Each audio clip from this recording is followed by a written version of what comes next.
welcome back to episode 91 of Tall Boy Radio. And if you're watching this on YouTube, you know it is just a Tall Boy Radio tonight. It's just the two tall boys, because let's first address the elephant in the room, or should we say the elephant not on the Zoom, because there's no gas tonight. He's banged up. He's not too good. He's full of a head cold, as it turns out. I thought it was COVID, but it's just a lurgy. But I can tell you from my own experience, it's a particularly bad lurgy. So let's just introduce our other host for the evening. Andy, do you want to say hello and tell us what it is that you're drinking? I am drinking Pyrite out of a Pyrite glass. Oh, good times. Good times indeed. Yeah, there's a case of allergy going around at the minute, and it's like worse than the cold apparently. It is. It's a particularly nasty cold. It is a really nasty one. I know he's not gone into work today, and obviously because he was waiting on the results of his COVID test. But yeah, he's not too good. But knowing Gaz, I'm sure he can string it out for the full week. Then he's got half too. Only joking. If you employ him, only joking.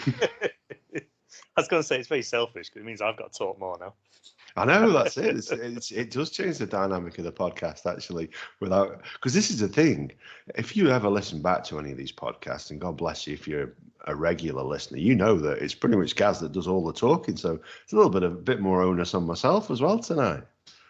Could be a 10-minute job. Could be, yeah. If we're not an hour, it doesn't hurt anybody, does it? Well, the beer I'm drinking today, and I do this all the time, Andy, I pick up a beer and think, do you know what, this looks interesting. Then it comes to drinking and I think, oh, bloody hell, what did I get that one for? Why don't I just choose one that I enjoy? And I picked this one up from a garden centre, and it wasn't even in amongst the beers. It was in amongst the flowers. I've had to read the bottle about 5 or 6 times just to make sure that it wasn't some fancy flower fertiliser. And it is a beer called Tulips. It is, I don't know who makes it, Polders. It is a blonde ale, 6%. Brewed in Belgium by a Dutch company. And this is the bit that made me think, oh, Lord, it might be interesting, but what have I picked up? It's brewed with organic Dutch tulip bulbs. Was that plant food in small brackets? I've looked several times just to make sure ABV doesn't mean something else. You know, like something to do with flowers. I don't know. But it's 6%. And I tell you what, dude, if it is flower fertiliser, tastes all right. It's a nice colour. It's a blonde ale. So, you know, it's got that sort of lagery taste. It's got no head on it because basically I poured it very delicately. It's one of those beers with a lot of sediment in. I'm a bit funny about sediment in beer. So if you were listening last week as well, I did a bit of a plum porter challenge. And we've heard from one of our listeners who's given us a challenge. He set us another challenge, if this is one that interests you, Andy.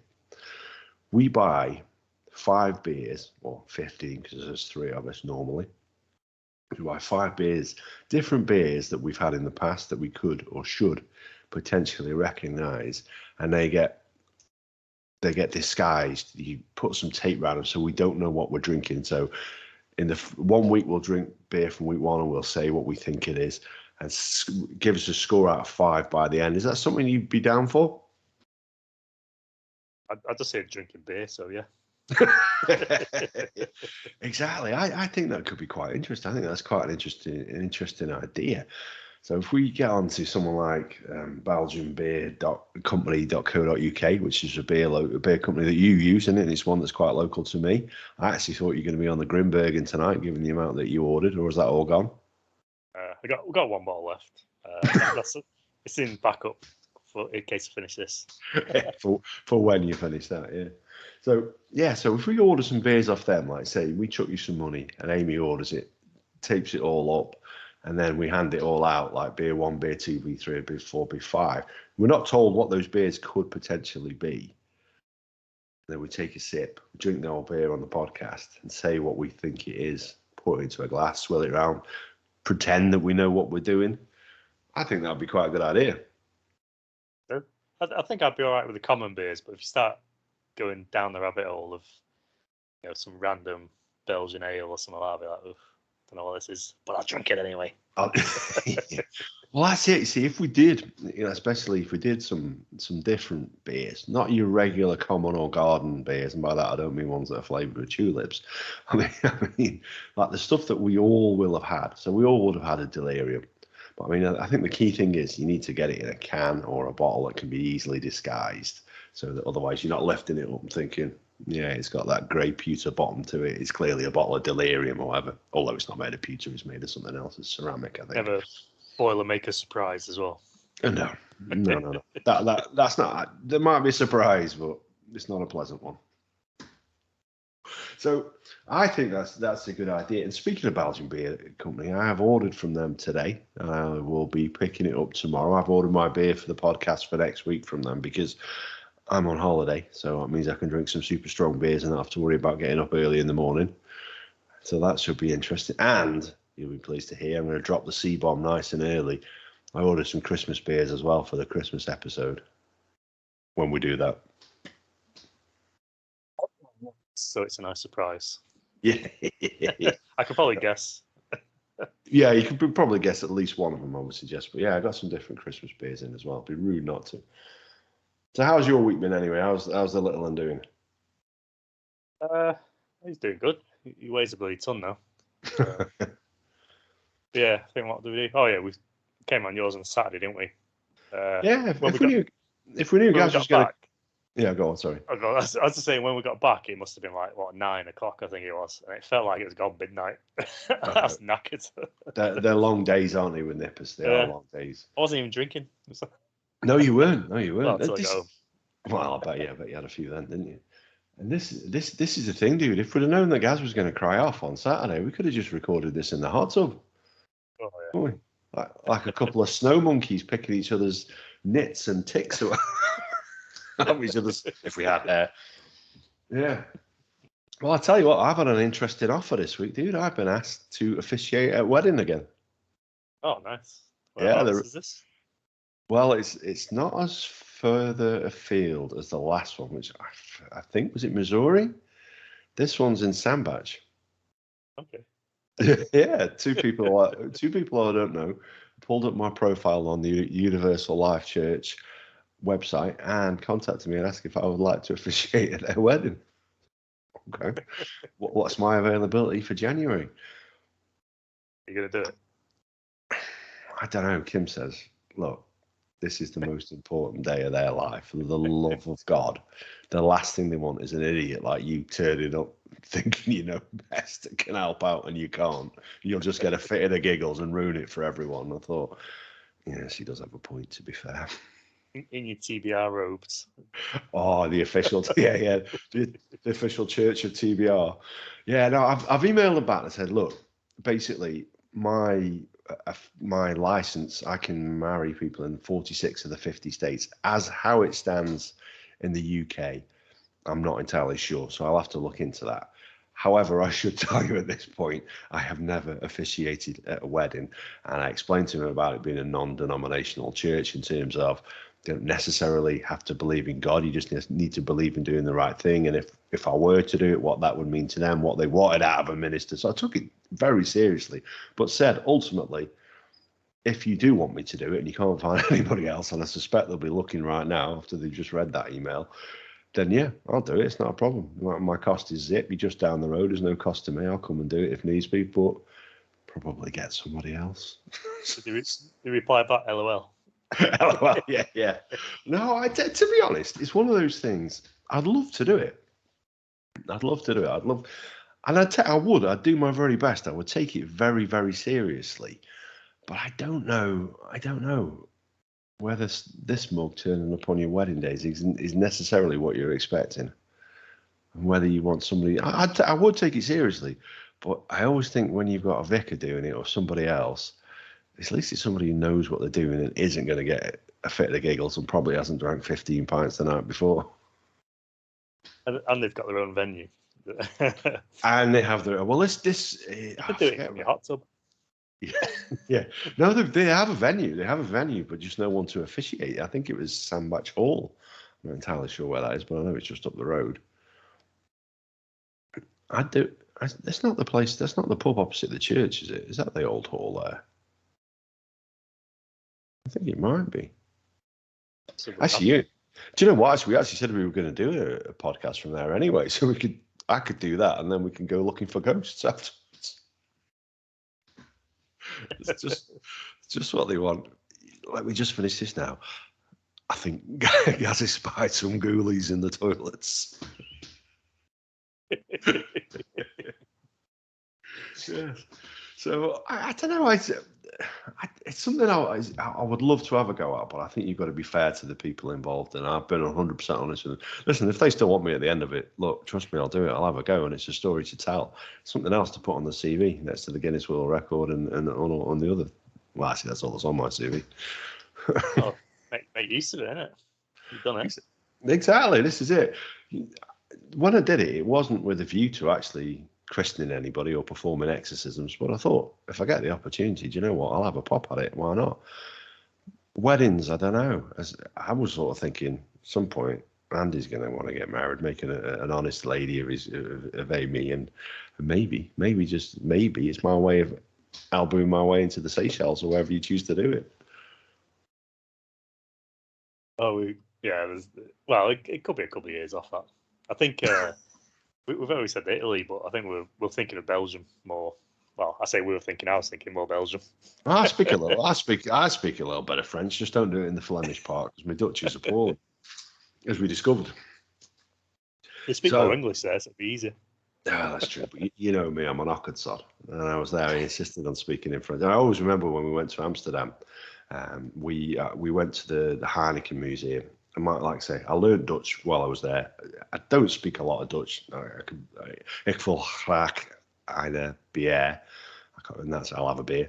And I knew very, very little. And I rehearsed it in my mind. We went to the Heineken Museum to ask, I want 2 tickets to the museum and for the beer tour, please, so we can go around and have a look around the brewery. And I said it, and I must have said it flawlessly. Because then the guy replied in Dutch and gave me all the instructions of which way to go. I had no idea what he was on about. And it's after that, like Kim said, when are you ever going to learn? When are you going to learn? Just be normal. Everybody speaks English. Why can't you? So, yeah. You made effort, don't you? You visit in a foreign country. You want to learn a bit of lingo. I did. I made an arse of myself in Paris when I did it. We went on the Da Vinci. Common theme. There is a bit of a theme running through these stories. Oh yeah, we went and did the Da Vinci tour. So we visited all the places from the Da Vinci Code book by Dan Brown. So we pulled up the leaflet, and this is where we meet. So we met this girl. She approached us, and I said, "Bonjour, je voudrais 2 billets pour deux," and went chuttering on in French, and she just stared at me, and she said, in a very broad American accent, "This is an English-speaking tour, I'm afraid." It's like, oh, okay, yeah. That explains why he said, "Hi, are you here for the tour in English?" And I started chuttering away in French. Yeah, it was embarrassing. I'd love to see Kim's face at that. Oh, yeah, I don't think we've been together all that long either, to be honest with you. I think we've been together a few years, and to be fair, she still put up with it. So here's to Kim. I'll toast my tulip beer to her. So Gaz isn't here, so it remains then down to me to make fun of you for the NFL week and to see how well the Lions got on again this week. How did they go on? I've been avoiding sport this weekend, to be fair. To be fair, it's been a busy weekend. I did. Yeah. I was out on Sunday as well, but I would say we nearly beat the Green Bay Packers the other week until last. Yeah, you did actually. To be fair, I mean, ignoring the fact that you weren't playing the Packers, you were playing the Vikings. No, a few weeks before that. Oh, was it? Okay, yeah. Well, last week it was 19-17 against the Vikings, wasn't it? And I know Gaz pulled you up saying when he said it was better, it was only a couple of points in it. It's like, I don't know, I think 19-17 is just a couple of points. We can forgive you on that one. Well, no, it was the Bengals, wasn't it? And it wasn't quite as close this time, 34-11. But that Bengals side is looking pretty decent. Yeah, but the Bengals side's looking decent. Yeah. The few highlights I've seen, they look all right. They really do. I stuck Red Zone on. The first one it went to was the Bears going 7-0 up against the Packers. And I thought, oh, God, he's going to be unbearable this week if they win this one. But thankfully, it wasn't to be, and they lost 24-14. So they're 3-3. The Steelers won in overtime, which is, thanks to TJ Watt with a great tackle, causing them to let go the ball. So we had a pop at the old field goal after the turnover possession in overtime to win it, at which the score was it 20-23 against the Seahawks. And the Seahawks aren't a bad side, but we kept them scoreless in the first half. So we're 3-3. The Bears are 3-3. The Lions 0-6. 0-6. Yeah. Three losses and 3 more losses. And to make matters worse, dude, you've got the Rams next week who are 5-1, and the Bears have got the Bucks who are 5-1. Yeah, anything can happen. It can, but not for the Steelers because we're not playing. Steelers have got a bye week next week, so technically we could go to the top of the TBR conference without playing a game. It's like a default prize. Oh yeah, it is. Listen, I'm an Arsenal fan as well. Don't get me wrong, mate. Default is the key word for us over the last 6-7 years. So that's why I thought I'd get the old Steelers shirt on tonight to celebrate. We're starting to turn our season around and see how it goes. Because the week after that, Halloween, we've got the Browns. So it should be interesting. We generally have a good record against them. But speaking of Halloween, dude. We did an episode last year. We did a full episode dedicated to Halloween, and I don't think it's something we'll be repeating again this year. But if you do want to hear us talk about Halloween and share some of the history and the facts and the stories behind it, then jump back to episode 40, I think it was. Maybe watch it on YouTube because I wore a killer costume for that episode and got a bit sweaty. But yeah, if you want to hear us talk about Halloween, go and listen to that. But Halloween, dude. A lot of Halloween. This Halloween, then leading on to bonfire nights, fireworks in it. And I know we touched on this probably last year, but you're a dog owner, and I guess Facebook gives people the opportunity to air their concerns a lot more and get their message out there on the various local groups. So people with PTSD, fireworks can bother them as well. But for yourself, how does it affect Sophie at all? Is she fussed by them? I think she lived a chunk of her life in Sandbach, funny enough, and fireworks were off there quite a lot, and don't bother her. And now she's more deaf as well. She just doesn't give a shit. I think it annoys me more than it does so. Just for me, fireworks are just for Halloween or maybe New Year's or whatever. But people do it all year round, even in the day when it's not even dark. It's what's the point? So. My opinion is just ban them. Only licensed venues should be doing it. Well, that was going to be my question. For me, it seems when you set off fireworks, it's basically there's a number of people going to be clogging up the already busy A&E because they tend to go pear shaped, and especially for your kids. When you were kids, did you ever get all the fireworks and play with them? No. Playing around with the sparklers and stuff and burning my hand, but never fireworks. I knew not to play with them. No, just idiots like me then, was it? we had the local tip wasn't far away from where we lived when I was a kid, and myself and the lad, he was a bit of a character. I only know he used to live next door to us, and then he moved just a few streets away, a lad called Martin, and we used to go down there, us and a group of mates, and we'll get a rocket, snap the stick off it and light it, and then all stand around in a circle and chuck it in the middle, and you had to try and dodge out of the way whichever way it shot off, which if you listen to this, kids, I don't recommend doing. It will go pear-shaped eventually. We got lucky. But yeah, this is the thing about fireworks. They're in the hands of people who aren't necessarily the most trustworthy and have probably had a couple of beers and a dodgy hot dog at some point in the evening. So I always think it is a questionable thing. I'm with you. I do think it should be with the venues. Now, as a shop, obviously I work in retail, and we are, at this time of year, some of the shops I've worked in have sold them over the years, and it's something I've always, when given the option, said no, I don't want to do it. Because you've got to look into all your licenses, making sure everything's properly stored and everything like that. But it's just it's just dealing with the idiots who want them when they're all canned up and they're coming in to buy them. I remember one year. It was damaged and dump in the back of your car. No. Well, 1 year, see, normally they used to be sale or return. And 1 year, anything they didn't sell, they sold it off for 10% afterwards to staff. Again, I won't say the company we worked for at the time because I'm not sure they should have been doing it. And I had a lad who worked for me called Will, who again, who's a cracking lad. And I don't know if he listens to the podcast, but we do have listeners in Dubai, so maybe he's one of them. But he bought a load of the fireworks off his cheap. And he's like, oh, this is going to be ace. I'm going to go set these off. Coming on his day off to buy. I was like, oh, brilliant, yeah. So I'm sat in the office doing a bit of paperwork. Next, I had a load of bloody explosions outside. He's outside in the car park in the bloody place he works, setting off fireworks in the middle of the day. So what are you doing? He wasn't face down, was he? Like, in the big pants. No. Listen, I wouldn't have put it past him. So I can remember I was working an evening shift once, and he'd come in with his mates and bought, I think it was, I don't know how much milk, but literally tons and tons of milk that was going out of date that night, and a load of food colouring because they wanted to film. That's the thing that they did on Jackass, where they drink all the different coloured milk and then puke it all back up again. It's like, dude, yeah, he was one of my best employees I've ever had, actually, to be honest. I say the caliber of shop workers and the mentality, should I say? Yeah, well, yeah, I probably. I suppose you have to be in a customer service role, don't you? You have to have that. I don't know. I hate people, so I couldn't work in a shop. Well, he was a character, and like people loved him. Do you know what I mean? People loved him because he was a real character. And I think when you got someone like that working with you in your shop, it makes your days go faster because he loves zombie movies as well. But yeah, we used to talk about all kinds of stuff like that. And then he's always doing dumb stuff. He was always doing dumb stuff. He was always an interesting character.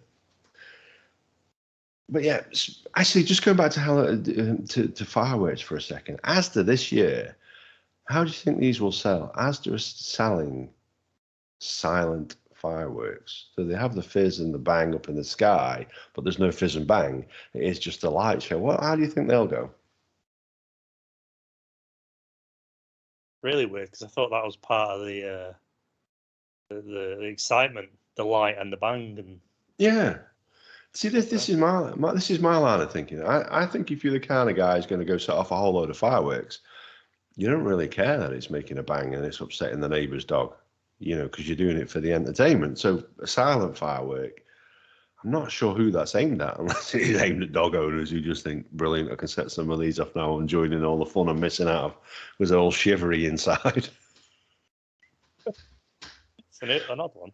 Maybe it'll take off and everyone wants to do it, but that's the whole thing, isn't it? The massive bangs and all the light. I wish. Well, this is it. I mean, like I say, fireworks in this country is down to old Guy Fawkes and the idea that he stored a whole load of gunpowder underneath the Houses of Commons.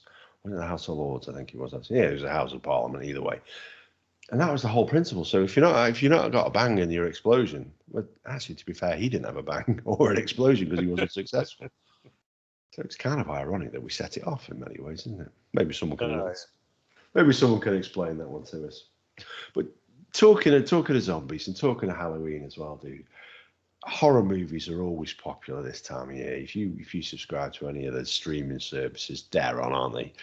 What's your favourite? Not necessarily your favourite horror movie because we've covered this up. But what's your favourite genre of horror movie? What's your favourite spooky, scary character? I've always liked the Jason Voorhees stuff, like the Friday film. I think that's just because I watched them when I was a bit younger than I probably should have been. But I'm not a fan of horror films when they say they're scary, but it's just a jump scare. That's not a scare. That's just, you can have them in comedies. Like, it's true, yeah. It's about building it up and building the suspense. Like that. What's that? I forgot the name now. The Bird Box. And you never see the monsters in it. I've not seen that. Is that? I've got that. Really, I've got that on my to watch list on Netflix, but I haven't got around to watching it yet. It's worth it because it builds up suspense because there's like this horrible. I won't spoil it, but there's a horrible thing going on, and then you don't really see what's doing it. And then, apparently they're doing a sequel, but whether they show or not, I don't know. But that's a better thing because you got the suspense and you're getting more into it. Whereas if you're just jumping every time because it's like someone jumping out of a box, it's just like Yeah, I'm with you on that one. It's a bit too cheesy, a bit too cheap, and a bit too easy to reproduce. For myself, like I say, I love the Friday the 13th films. I don't know whether that falls under the zombie category. I suppose it does, because he does come back from the dead quite a few times if you've seen all the films, you know what I mean? I don't want to spoil it for you, but he's in them all. Actually, he's not in a couple of them. Actually, it's somebody else, and they're the bloody worst ones. But yeah, I love the Friday the 13th films, and I tell you, I love Evil Dead as well. Bruce Campbell is one of my heroes. I find that so entertaining. And again, that's like they're like demons. And I'm trying to think of what was the last really decent horror, or the really decent horror film.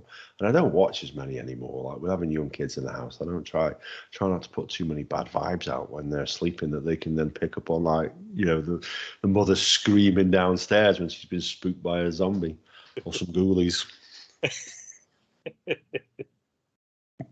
I must admit, the first Paranormal Activity was quite interesting. Like, because we lived in Sandbach at the time, in this like really old house, and it was always like had weird, sort of like you're always being watched and stuff like that. And yeah, I quite like that one. But then they got a bit silly after that. Just the same thing over and over again. Yeah, see, I've seen that film, and actually, I think that is a fairly decent film, and it is quite scary in points. And like you say, I know Amy was convinced that how she lived in this sandbox was haunted, wasn't she? No such thing, but that's another topic. Hey, listen. Once I've done that wedding, we go ghost busting around the old hall. Don't you worry about it. All your ghoulies are coming out. We'll see everybody's ghoulies, don't you? and that's the reason why I won't get booked. Yeah, Evil Dead films have been good. I've not watched them for a while, but what would you class that as? Just a B movie?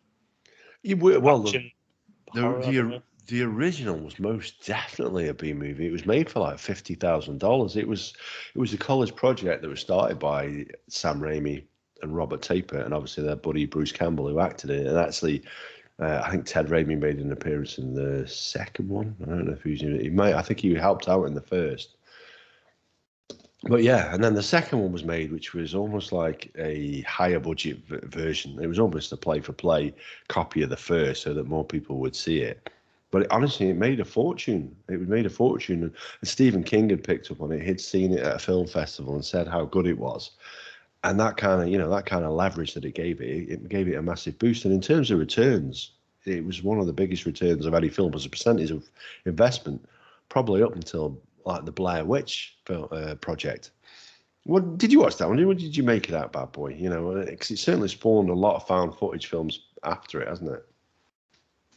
The Blair Witch, yeah, no watched. I think I did watch like 5 minutes of it, and I was couldn't be bothered with it. Like that, it's not my sort of genre. But saying that, I just remembered the the Day of the Dead and Night of the Dead and all that. I quite like them. I just remembered them for some reason. Yeah, the Romero films. Yeah, they are good films. I think zombie films are amongst some of my favourite. Like I say, when I worked with Will, we used to talk about zombie movies all the time. Well, here's the interesting thing about zombies.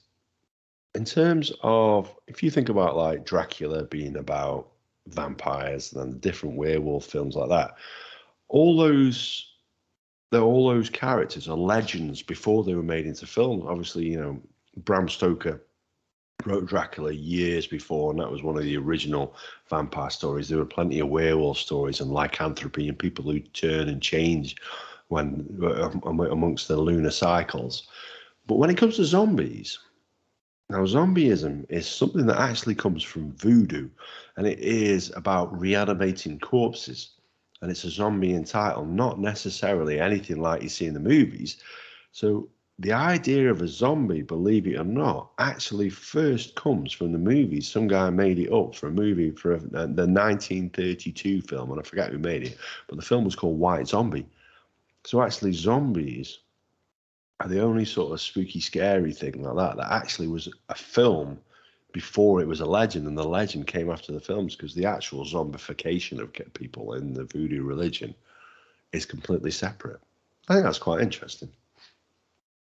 Because I always picture stuff being, like saying like Bram Stoker, was it 1800s, 1900s, early 1900s. 18, I think. Yeah, I think it was 18. 18, It's late yeah. 18.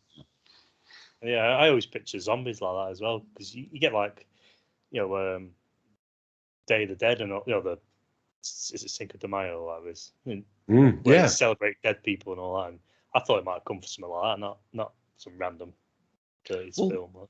Interesting enough, though, I say that the Cinco de Mayo and the Dios de Muertos, or Day of the Dead. I tell you That's what, the one I was thinking of.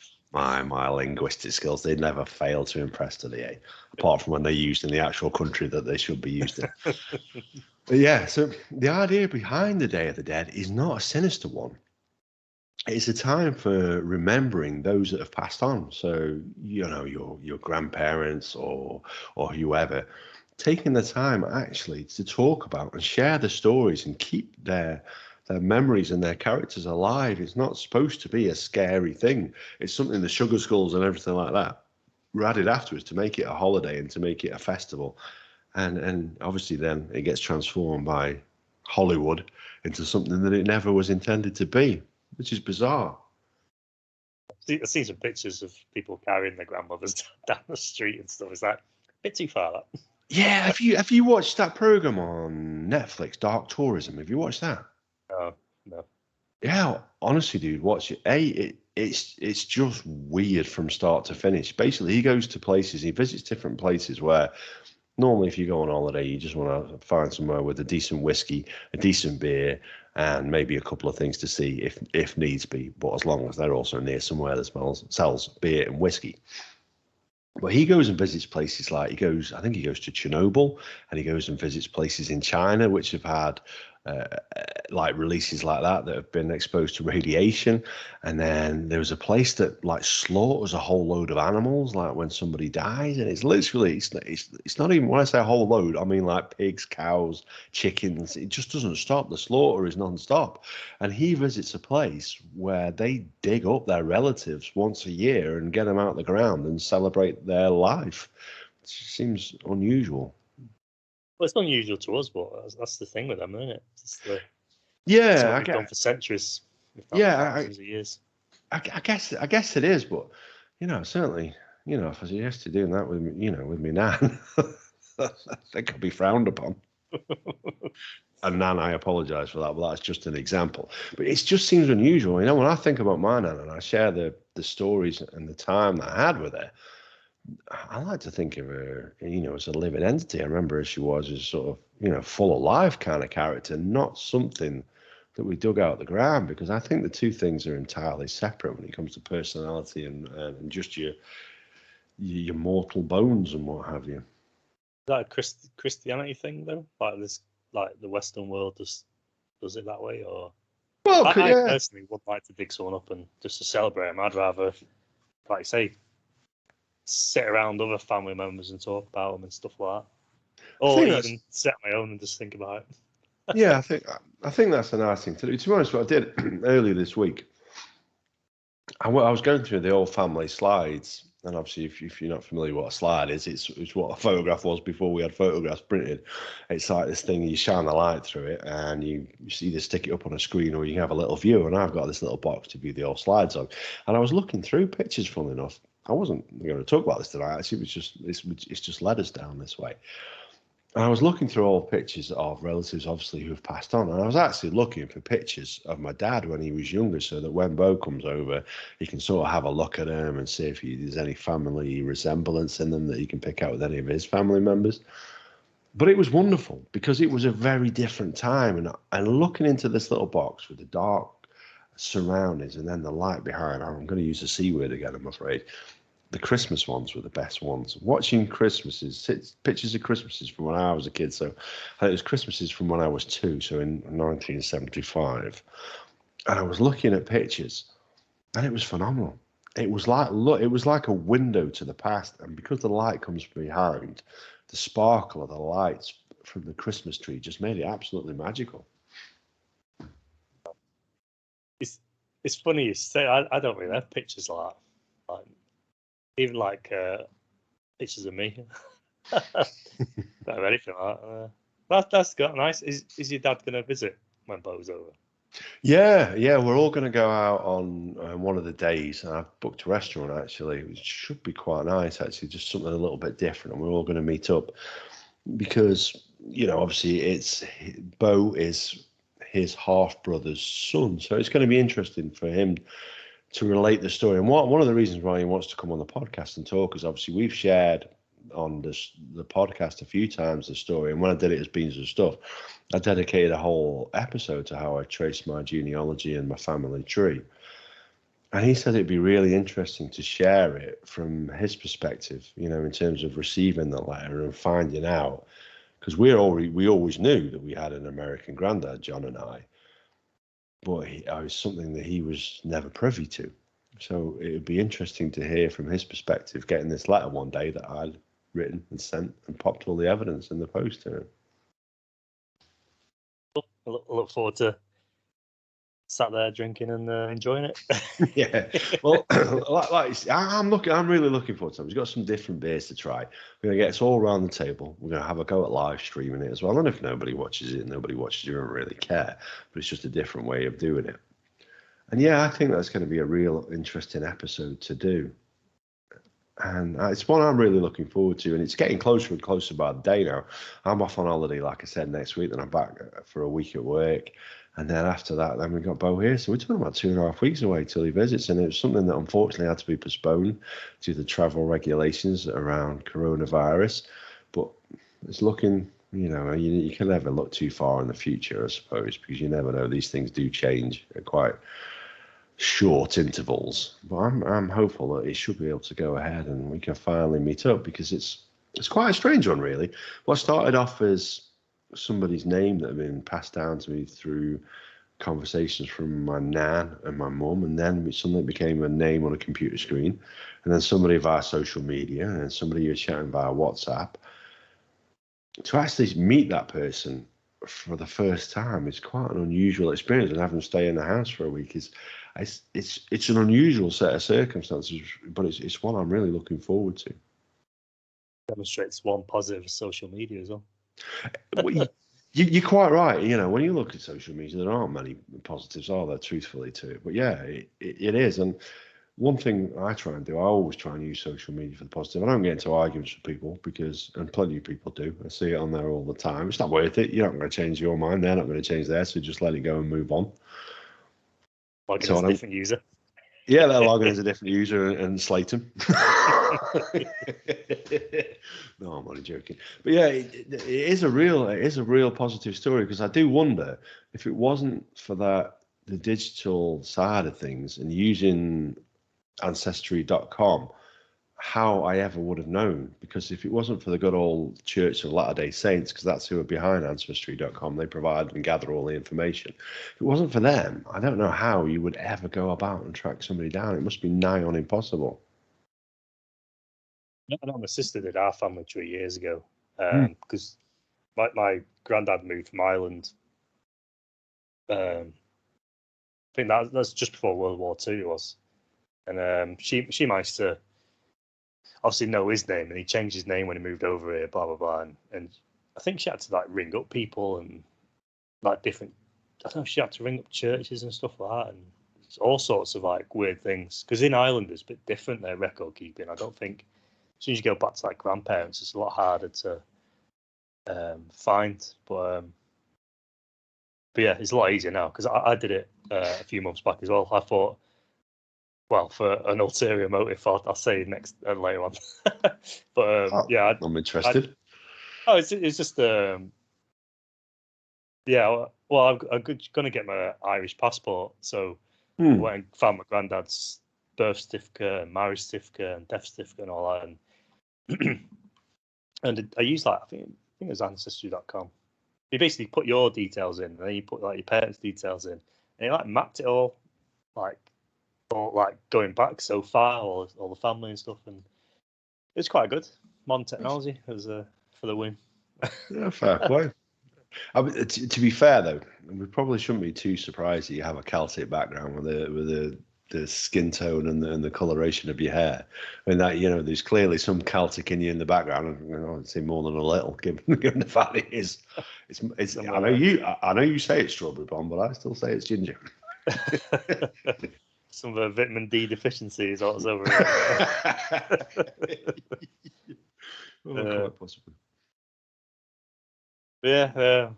I've always wanted to sort an Irish passport out, and I just finally bothered my ass to do it. Just like, I don't have a midlife crisis, doing my motorbike license and doing all that stuff. Yeah, that's it. I don't know. I'm obviously going to live to 100 because my midlife crisis. I would say my midlife crisis hasn't kicked in. I'm a bloody vicar and a Guinness World Record holder. You know what I mean? I get kicked in without me really noticing. Steelers fan. I'm a Steelers fan. Yeah. Arsenal, I just said. Yeah, or Arsenal, but wrongly a Steelers fan as well. We've told that story on the podcast a few times as to why I support the Steelers, and actually, my family aren't from Pittsburgh. Well, they are, but Pittsburgh County in Oklahoma. So yeah, that's crazy. But just going back to the old social media thing, I'll tell you a big negative with social media. You know, I love this time of year and what it builds up to. I'm not going to use the C word again. Christmas. Oh, well, my mistake. I just did. But this time of year is spider mating season. Did you know that? No, I thought it was just spiders all year round, isn't it?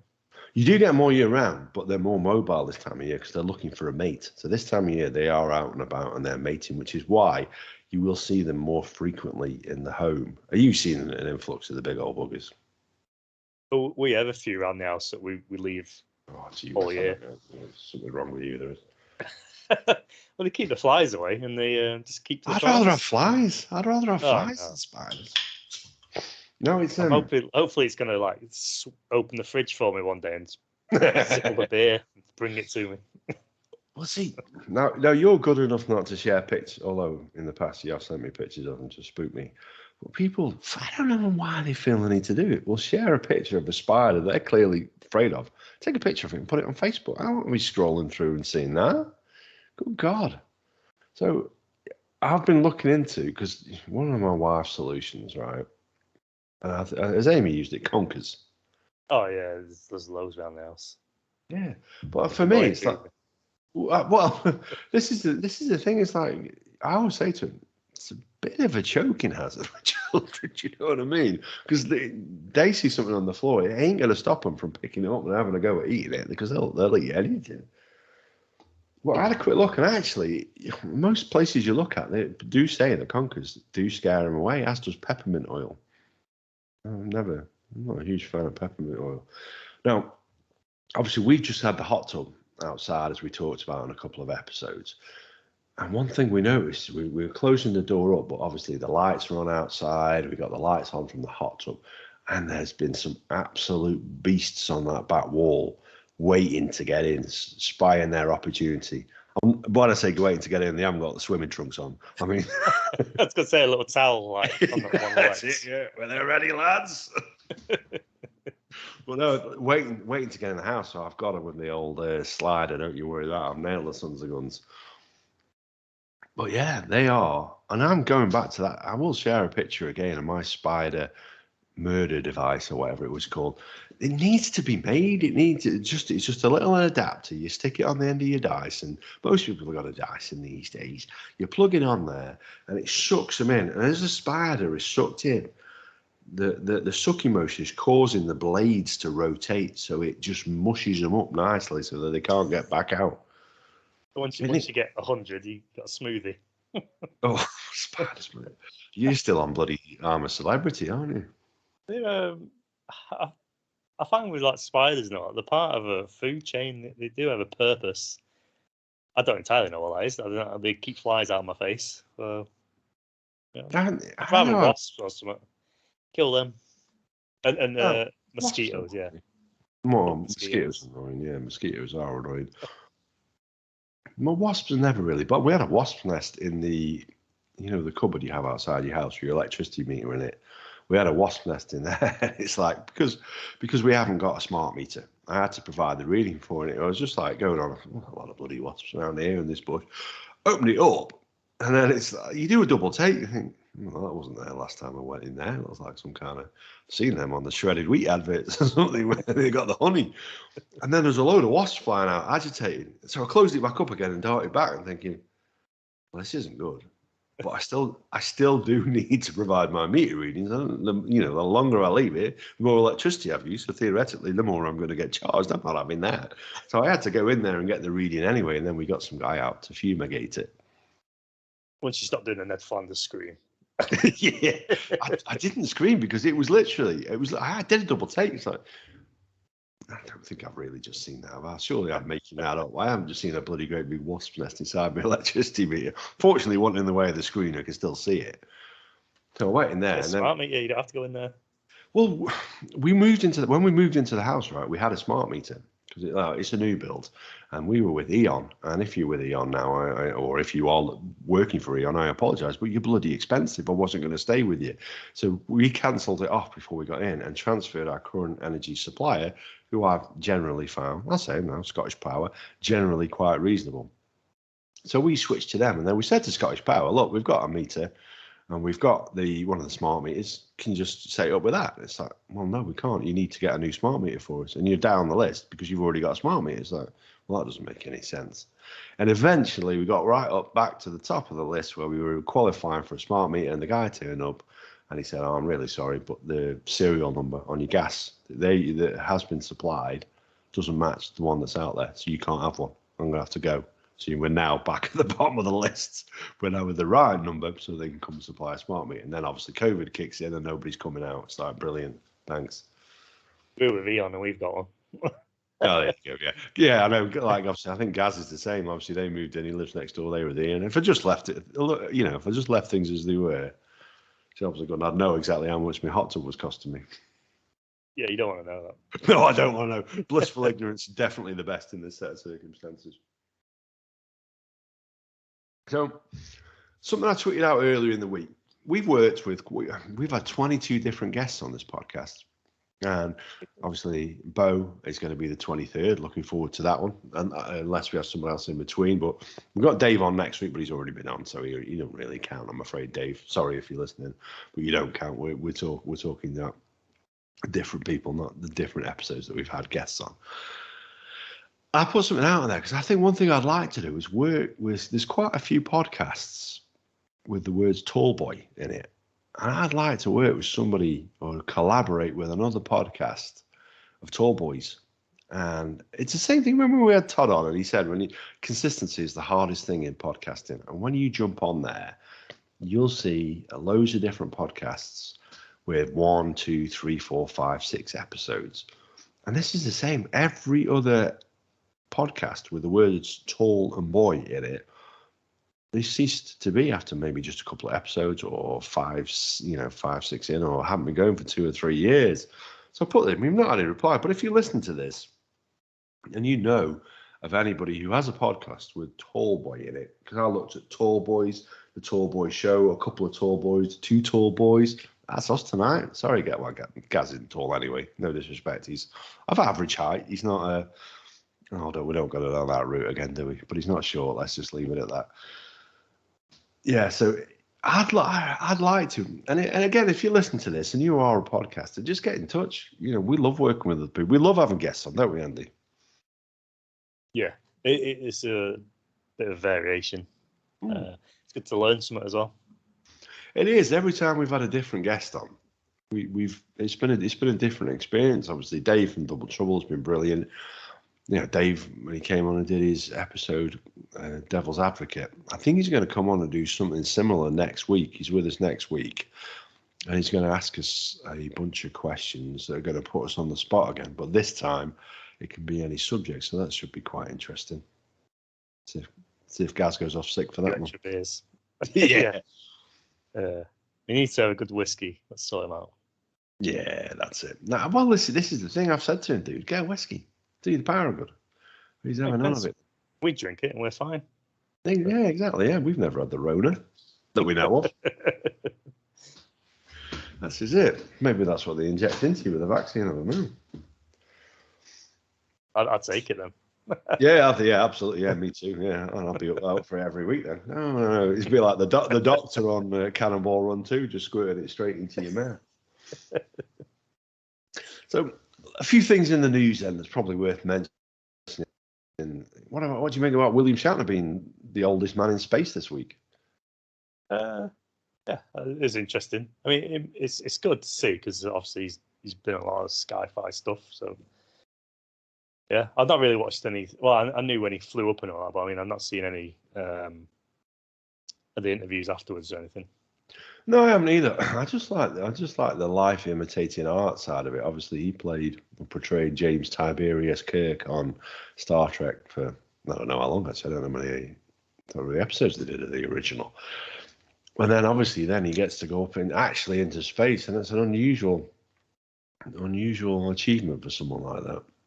I thought that 90 years of age. Oh yeah, incredible.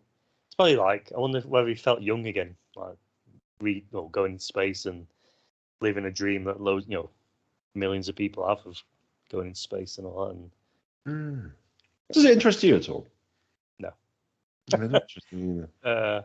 I don't know, because I always think of growing up. My nan used to have this massive painting. It must have been like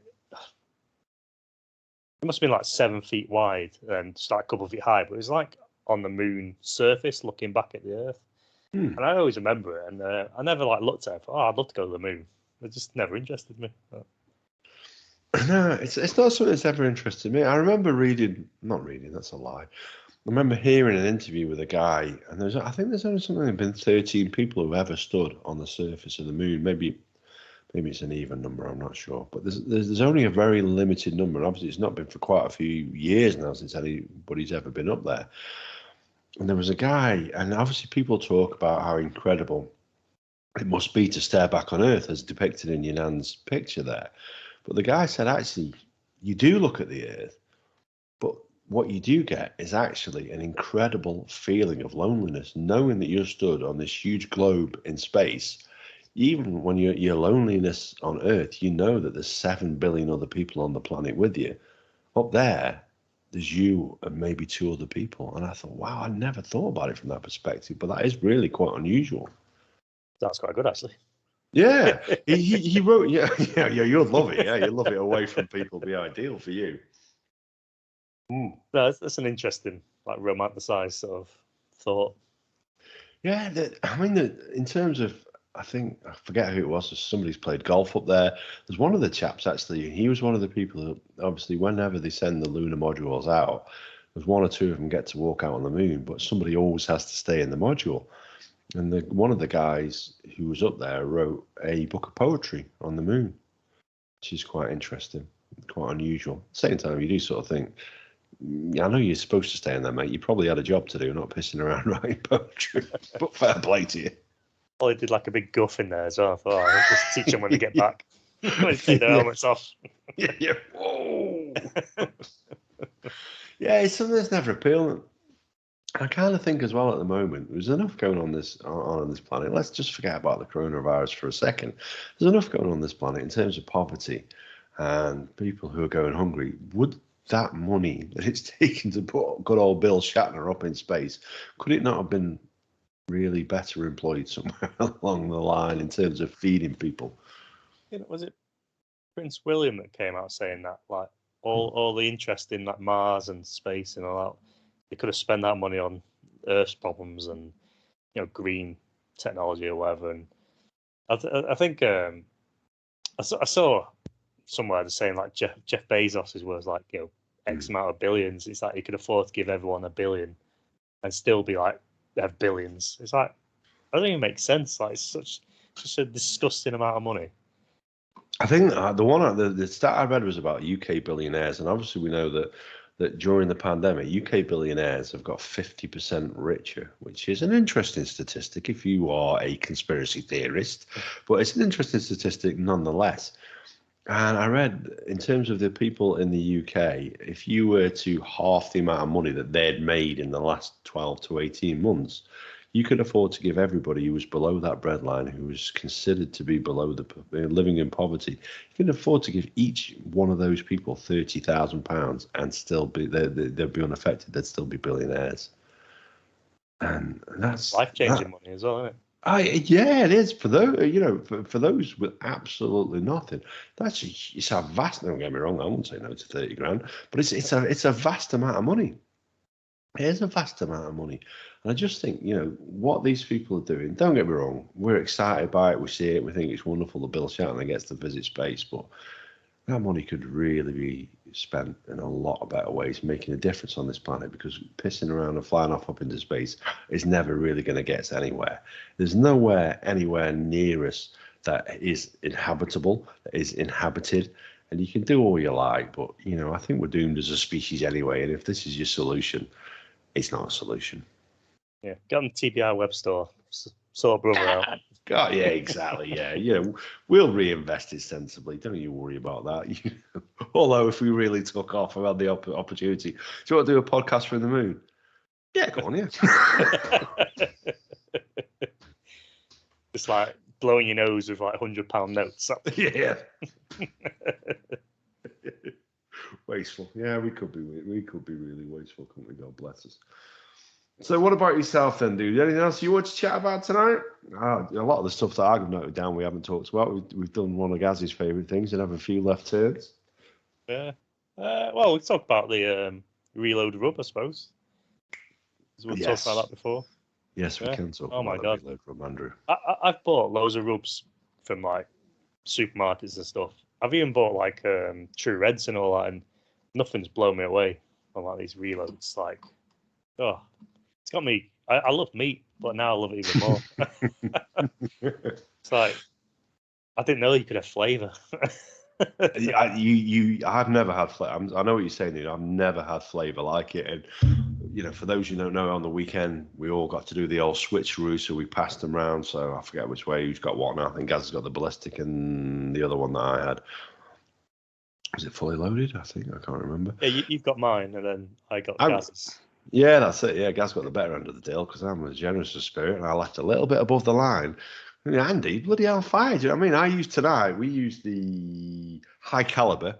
I did a high caliber surf and turf, so we did calamari, a nice bit of squid, and a nice bit of chicken. Well, I don't know if chicken qualifies as surf and turf. Does it have to be beef? You've lost me at squid. All right. Yes, I love a bit of squid. So I've done those tonight, coated in that, and mixtures of chipotle and garlic.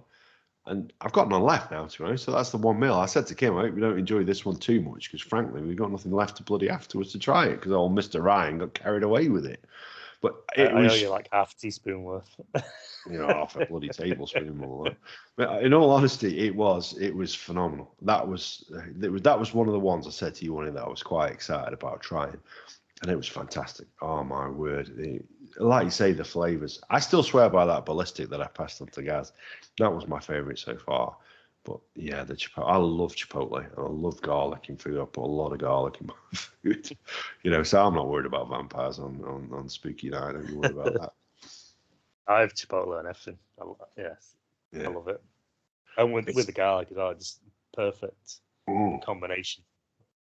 It's a great blend. They are a great blend, and like you say, they are so flavoursome. Totally changes the aspect of the meal. So yeah, again, if you're listening, Johnny, and we know you do, because he commented. I don't know if you've seen. He commented on the Instagram post about the bow-legged women.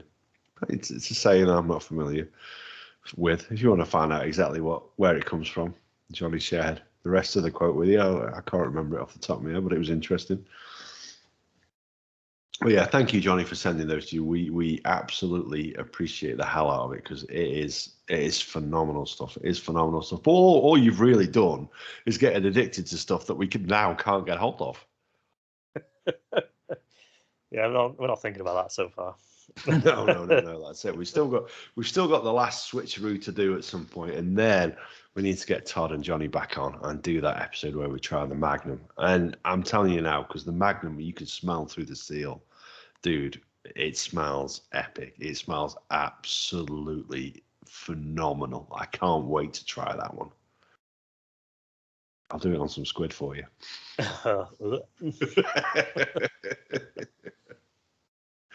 So that brings us up round about to the hour mark. That seems to have flown by again, doesn't it? I thought I should say we started a little. Gaz normally with Gaz when Gaz is here. We normally start a little bit later than we hope to, because obviously he's a very busy man. He gets back from work late, so we decided to start early tonight. And literally, just as we're about to start, my son stands up. I've got him here. I've got the cameras to either side. We've got my daughter to the right side, son to the side. He stood up in his cot just as we were about to start, so we had to go sort that one out. I thought he was about to do it again as we're coming to a close, but no. Do you want to close it out, dude? Do you want to give any shout-outs before you say your goodbyes? I normally don't do many shout-outs, but yeah, obviously Johnny for the rub. Like, might start a new religion. I tell you what, yeah. But yeah, then all the people that retweet and listen and comment and all that good stuff. Thank you. And the Belgian beer company as well for keeping me entertained for a couple of days. Absolutely. Yeah, absolutely. I need to order more now. Did you just while you're on that one, if you order, and this is a good shout out for BelgianBeerCompany.co.uk. If you order from them at the moment on the build up to Halloween, if you use the promo code Trick or Treat, did you do that, by the way? No, I think I ordered them before they did that. I think it was the day after they did that. Oh, dude, yeah. Well, I've ordered today and I've sort that in. So maybe next week, once Halloween is upon us or done, I can't work out when this goes out, I'll share whatever the trick or treat is. But yeah, I used the promo code and got accepted. So I'll be picking that up tomorrow and finding out exactly what that entails. But for me, I'd like to give a quick shout out to two guys in America. I'm not entirely sure where, two guys, Ryan and Brad. I've started listening to their podcast. And one of the things I started doing this week is trying to listen to podcasts that are similar in principle to our own. So the concept being a couple of guys, grab a couple of beers and just shoot the breeze. And their podcast is called Pub Time Podcast. Give it a listen if you're out there. It is a really, really good one. At the moment, they're focusing on serial killers, something that we've done in the past, talking about different serial killers and breaking each one down episode by episode. But they like to start each episode with a top five. I mean, if I hadn't shouted it out now, we could have nicked that concept because it's a really good one. But yeah, give them a listen to the Pub Time Podcast. But that's all it is from me. So I'll give a shout out and say goodbye to Gaz, who hopefully should be well enough and be back with us next week. It's half-term week, so I can have a few strong beers. I've got a few absolute beauts, which will hopefully make Andy a little bit jealous for next week. So until then, guys, thank you for listening and take care.